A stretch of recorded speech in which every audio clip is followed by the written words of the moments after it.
Alright, hey, HadesOmega here, and so I hope you guys enjoyed that video of me testing the heatsink out yesterday on Sierra Road in the hot sun. It was actually quite pleasant on the top of the mountain. It was warm but windy, you know, type of thing. But anyway, it's another warm day in the neighborhood, and that's why I'm working in the garage.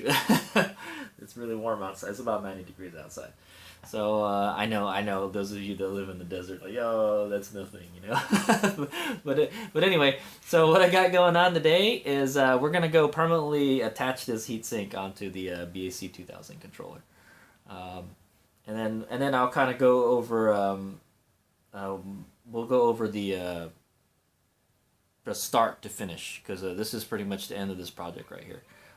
I may well, you guys will see future videos with the bike, you know, and we'll see how it fares with the heat and all that. I'm pretty disappointed in the BAC2000's heat dissipation performance. It gets hot so fast, and with the 72 volt battery, it's even worse. Like when you're beating on it, it can't handle it. So.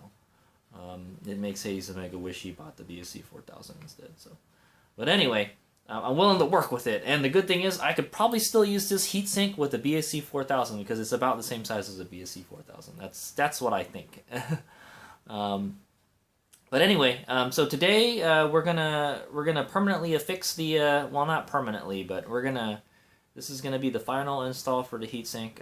We're gonna mount the heatsink onto the BAC2000 with the heatsink compound, and then that'll be it. I won't take it out anymore, because if we keep on taking it out, that grease stuff is kind of nasty. So, like I said, the secondary heatsink will always be on there, and the primary one is going to be on there, you know, sort of permanently. There should be no reason to really take it off.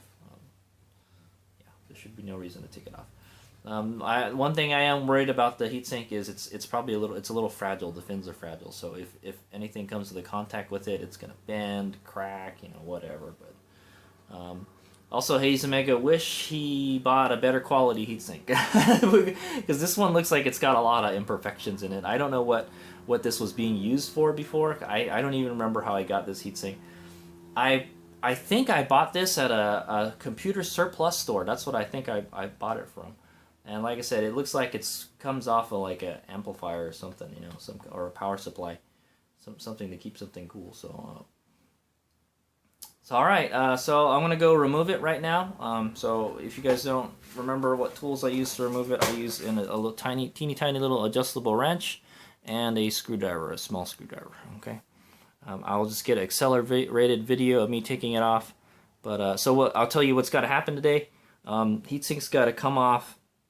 We're going to clean the surface one more time with the Scotch-Brite disc. I will not use the disc on the BAC controller. What we're going to do with the BAC controller is instead of using the disc, we'll just use a Scotch-Brite pad, and then I'll just rub it up and down to get the surface clean, and then we'll clean it with alcohol to get any kind of whatever out of there. There is a little gap. There's a little channel in the middle. So I don't know what we're gonna do with that. I think I'm just gonna fill it up with grease is what I'm gonna do. So I'll probably get a Q-tip and put alcohol on it and then wipe it up and down just to get that good and clean. We have to make sure everything is super clean before we put it on. And I don't know how this is gonna work when it starts to get dirty. So this should be interesting. But once it's on there, it's not coming off again, hopefully. All right. So I'm just gonna get a quick video of me taking the heatsink off.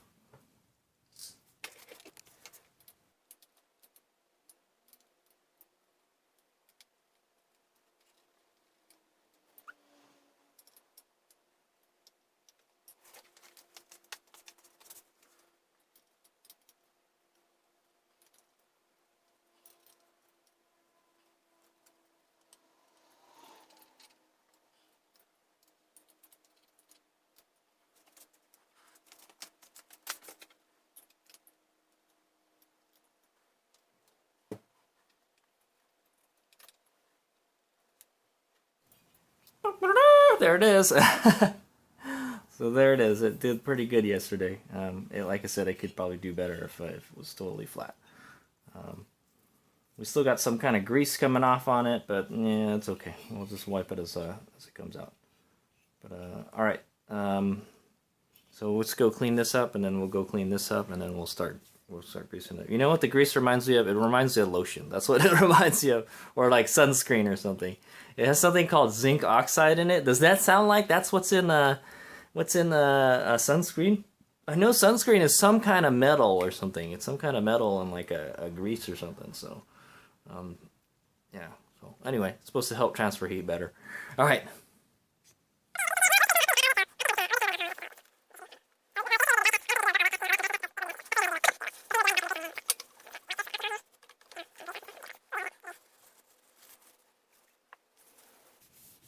We should have probably done this when we installed the other heatsink, by the way.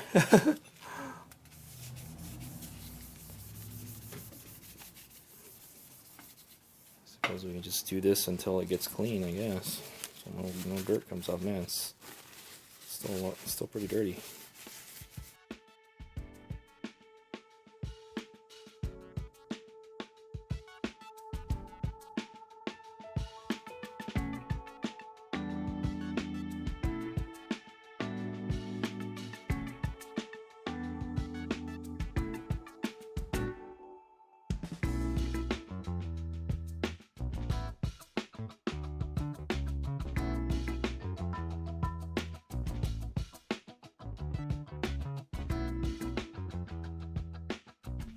Okay, so I wiped it multiple times, man, and it's still a little bit dirty. That's the last pass I did, so it's definitely a lot better than when we first started. So I think that should be good. It's fine. It's clean. Okay, so now we're pretty much going to do the same thing with the BAC2000 heatsink, the main heatsink. What we'll do is I'll get a Scotch-Brite pad and we'll clean off the dirt first. Okay, here we go. I just got a wet napkin here. I'm just going to wipe off, dirt on it. It's kind of dirty. I won't do the top of the heatsink. There's some dirt on top of it. Definitely have to get that crack in there too.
Okay, it's pretty clean. Seems pretty clean. The alcohol really did a good job on this one. I don't know why the new heatsink was a lot dirtier. I couldn't get all that dirt off of there. But so just to make sure I get all that kind of napkin fragments off with the thing, I'm gonna blow some compressed air at it.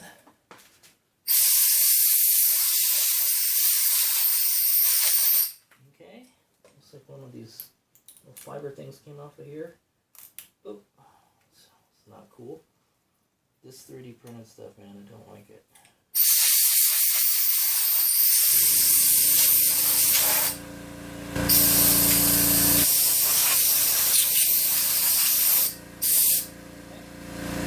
Okay, so before we put this stuff on, I kind of looked out what zinc oxide is. So it says contains zinc oxide. That's pretty much the only thing that's in here. There has to be something else. There's some kind of there must be some kind of water or something to make it wet, you know. But I looked up what is zinc oxide used for. Is a non-prescription, over-the-counter mild astringent with weak antiseptic properties.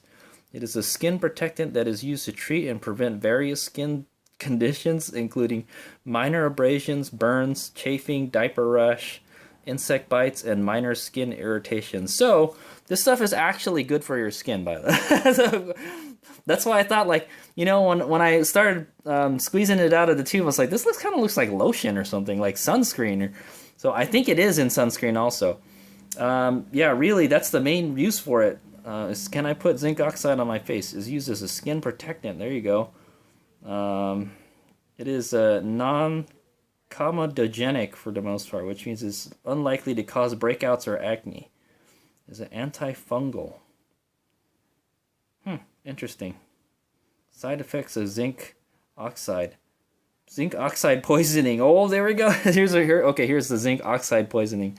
It can cause fever, chills, cough, diarrhea, mouth and throat irritation, nausea, vomiting, stomach pain, yellow eyes, and skin. So you probably don't want to ingest it. That's all I'm saying. You don't want to ingest it, but it's safe to use on your skin. Okay, so if I wanted to put heatsink compound all over my skin, I don't think it would harm me. But I'm still going to wear gloves because I think it's kind of nasty.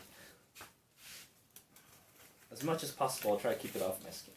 Okay, so I'm going to go ahead and grease up the main heatsink, and then we'll grease up or lube up the new heatsink. Okay, and I just realized, you know, it's going to be really hard to clean this stuff off, the excess that comes out. So maybe we try not to put too much. That's what I'm gonna say. Plus, I think we're gonna have to add like a whole bunch. We're gonna have to fill that gap between the heatsink right here. There's a big gap here. I don't know why there's a big gap there, man. So honestly, I tried to take the heatsink off, the main heatsink, and I couldn't get it off. So I don't know how to really take it off. I didn't want to break the controller or anything. So okay, here we go. I guess I'll do it from on the left side here. So one thing I've learned with this stuff is you probably want to squeeze some of it out somewhere else. Like on those napkins that we were using earlier. Squeeze a little bit out before you take it. Yeah, see, because that clear stuff comes out. That's not what we want. I'm pretty sure it's the white stuff that we want. So squeeze a little bit out first. Okay. And then when you get to the white stuff, that's the good stuff right there, okay? All right.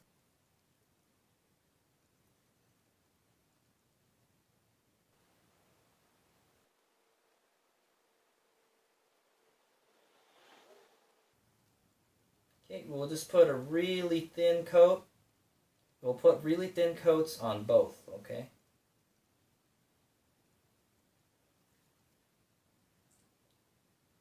Except for this crack here. We'll try to fill this crack in.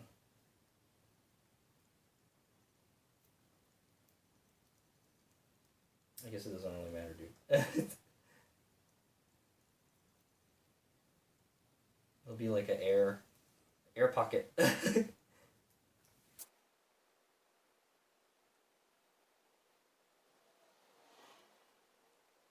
Make sure we get some like even coats in there. Okay. Definitely the ASI heatsink is pretty good. It's pretty flat. I hope it hasn't warped over time, but I don't know if we're really going to fill this gap up. We can kind of fill it up. Yeah, let's not. It's kind of too big a gap. Let's just put a light coat in there. Okay. It's gonna and dirt and stuff is gonna start getting in there. Ugh. Yeah. No bueno. Okay. So that's the controller is all greased up now. So we'll go start greasing up the new heatsink. Okay, I'm just gonna put this on my lap and loop it up. Let's put a big dab on my finger. Yeah, this is gonna make such a mess, dude. I have to say, I feel that the aluminum for the BAC heatsink, it feels more dense than this. It's kind of like a more dense kind of aluminum. This aluminum feels very light. It's not as dense. Dense by I mean like it's not as hard, you know. This is a really soft aluminum.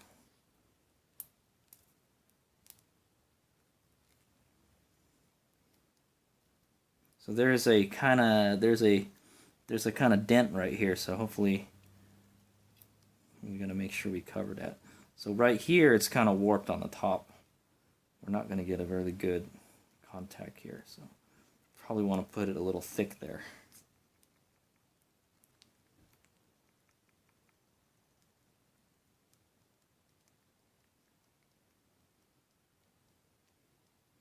But I'm sure any grease is better than no grease, you know. Okay. Put a big dab on the other corner here.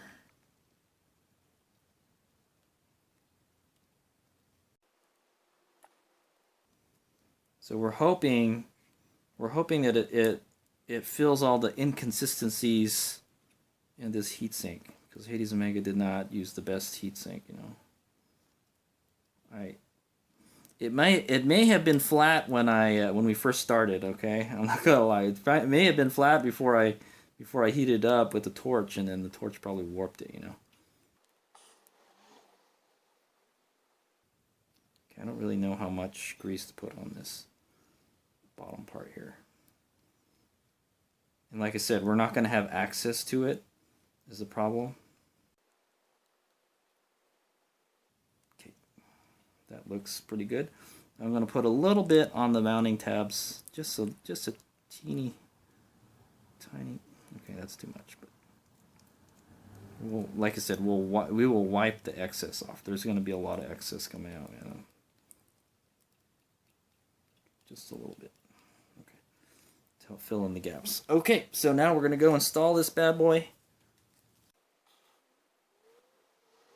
Said it'll be better than not having any heatsink grease, right? All right. Just gonna take my gloves off so I can get a little better feel out of that. Okay.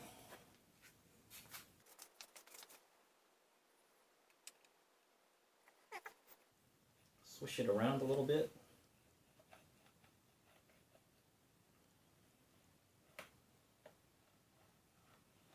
Feels like there's a pretty good contact. Hopefully when we bolt it down, it straightens out, you know. Okay, here we go.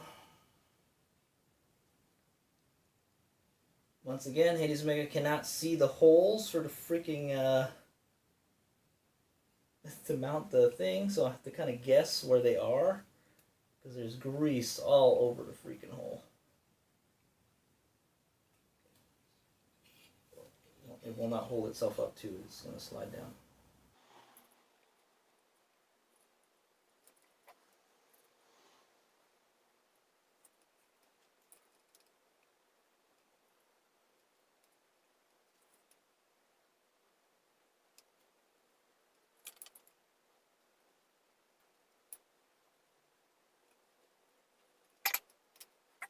After you get the first couple in, it's not so hard as it holds itself up. You got Elmer's glue all over the place.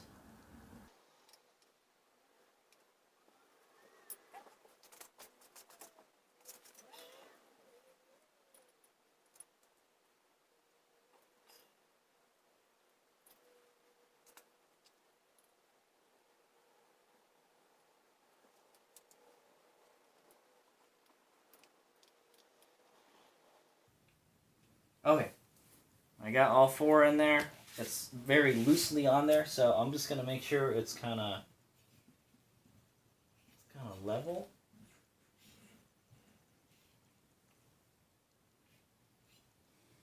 Okay, there's a little gap on the top and the bottom. This stuff is really messy. I wish we didn't have to put this stuff on here, man. But it should help a little bit. Okay, so let me go ahead and start tightening. I'll tighten each one at a time, slowly.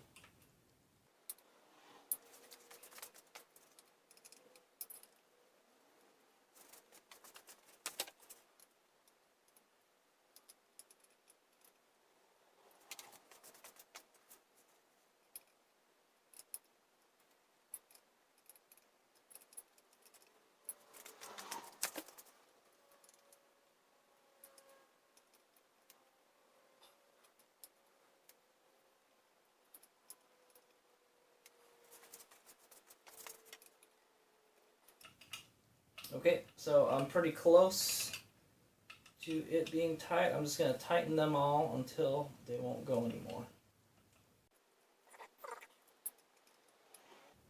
Probably have to go through one more time.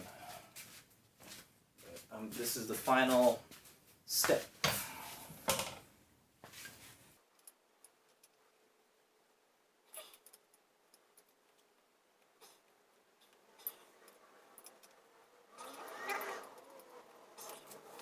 One more time for this side. Okay, no, that's good. That's not gonna come off. All right, there it is. Woo!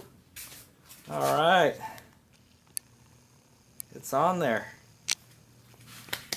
Okay, so the last thing we gotta do is we gotta wipe off all that excess lube on there. So I'll go start with this side. I'm gonna try to get as much as I can. There's some spots where like we can't get to. I'm not gonna lie. These tissue papers. Now, there's some spots we're not going to be able to get to, but whatever, whatever's just kind of dribbling out, we'll get it. Just wipe all the extra Elmer's glue off. Hopefully this stuff doesn't wash off when I clean the heatsink too.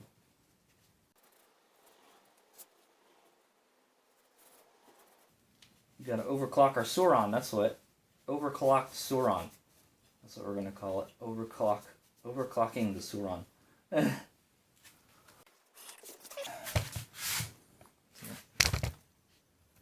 So that's what that side looks like. Not a lot came out actually. I'm surprised. So there is these little wings that come out on the side, and like they didn't think. I put grease on both sides, so there's no way that it's not totally coated, but the purpose of the grease is to fill in the gaps too, Okay, so the stuff, so there's a little area underneath that's got grease on it that's like, it's not touching anything, unfortunately, so dirt and stuff is going to get in there, unfortunately. There's a teeny tiny little gap on the top too. So there's like a big gap on the bottom, I would say about the size of my index finger, maybe ½ an inch, and maybe like a ½ inch gap on the top. What I can do is get a Q-tip and stick it in there, and then try to fish as much of the grease out as we can. Because I just don't want a lot of excess grease, because that's going to attract dirt and stuff, and it'll be a pain in the ass, Okay, but let's hope it's got a good enough seal where, like, water and stuff ain't going to get in there. But yeah, that's it, man. It's done. Woo! All right. Actually, it wasn't as hard to clean as the last one. The last one was like, it was really messy. This one was not too bad, because there's really not many places we can get to, but it turned out really good. I'm really happy with the way it looks. Yeah, I'm pretty happy. I like it a lot. Okay, so all HadesOmega's going to do is get some Q-tips and then just clean out the rest of the excess grease, but we're pretty much done. Okay, so we're gonna do a recap on everything, that we did to get to this point, and then we'll close off this BAC2000 heatsink quest video, overclocking Suron log. All right.